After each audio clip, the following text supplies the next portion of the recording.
Okay, do we have a question right there? Yes, ma'am. Yes, sir. Yes, ma'am. Which way are you pointing? Thank you very much. First, I want to say that maybe in the future you could add a third category, which might be considered government trafficking. I was on a financial crimes seminar recently, and the question was asked whether CPS, foster homes, family courts are involved in trafficking. They actually said yes, but because of the financial crime nature, they were not able to comment a lot about that. But my question was probably either for Jaco or for Michael.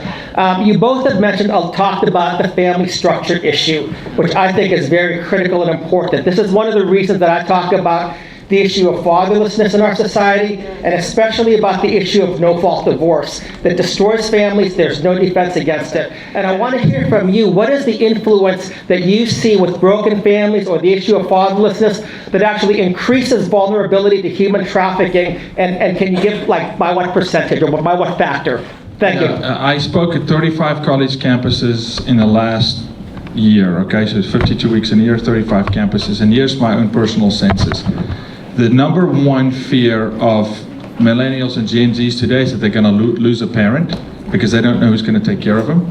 And their number two fear is that they will not find love and purpose. When you remove the father from the home, and when you go further as a state and you incentivize the father to leave the home with money, particularly in the black community. Okay? The very party that's yelling racism is the party that's paying the black father to leave the home.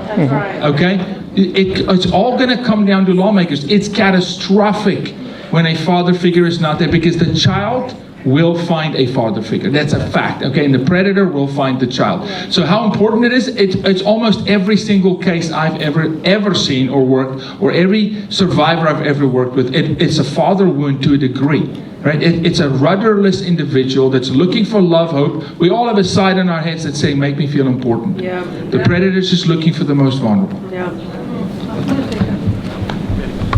And just to piggyback on that, he's absolutely right. In 1967, over 75% of African American families had two parents in the home. Now it's 26%. Okay, because we've incentivized it by paying them not to be a family. And we've made it seem like a wife or a mother doesn't need a father or a husband, and the husband doesn't need the wife, and the kid is lost all the way in the middle and has nowhere to go.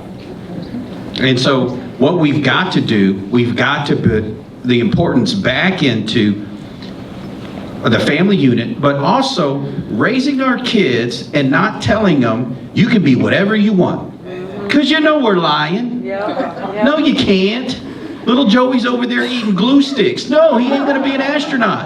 And I don't mean that to be mean. What I'm saying is the whole idea of everybody gets a trophy, that's where we're at right now. Because there is value in losing. There's a value in not winning this, but finding out what it takes to win in something.